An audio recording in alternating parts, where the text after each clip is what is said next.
Tangis Amrin Al-Rashid pecah di Pengadilan Negeri Denpasar pada Selasa 20 Agustus.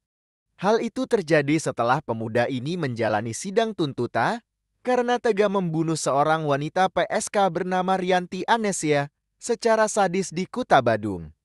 Dalam sidang tersebut, Jaksa Penuntut Umum Kejaksaan Negeri Badung Putu Windari Suli membacakan tuntutan agar Majelis Hakim PN Denpasar yang memeriksa atau mengadili kasus tersebut menjatuhi terdakwa dengan pidana selama 12 tahun penjara.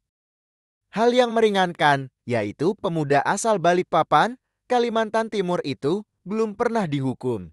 Sementara hal yang memberatkan, terdakwa menghilangkan nyawa dengan cara yang sadis. Perbuatan Amrin dianggap memenuhi unsur pembunuhan karena dia dari awal menikam langsung ke arah leher korban menggunakan pisau.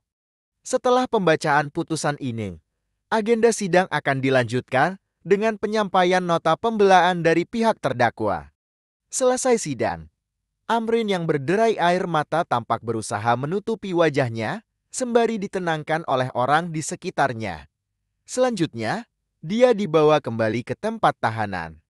Adapun perbuatan Amrin bermula dari dia memesan jasa PSK melalui aplikasi micet yang ada di handphone miliknya pada Jumat 2 Mei, sekitar pukul 1 subuh. Setelah sepakat memakai jasa korban Rianti Anesia dengan tarif sebesar Rp500.000, mereka melakukan hubungan badan di kos terdakwa. Usai wikwip, korban meminta terdakwa membayar Rp1 juta, kemudian mengancam terdakwa jika tak mau bayar lunas. Lantaran panik dengan ancaman korban, terdakwa membunuh korban, lalu memasukkan ke dalam koper milik korban. Setelah itu, jenazah korban dibuang di jembatan Panjang Jimbaran di Jalan Bipas Ngurah Rai.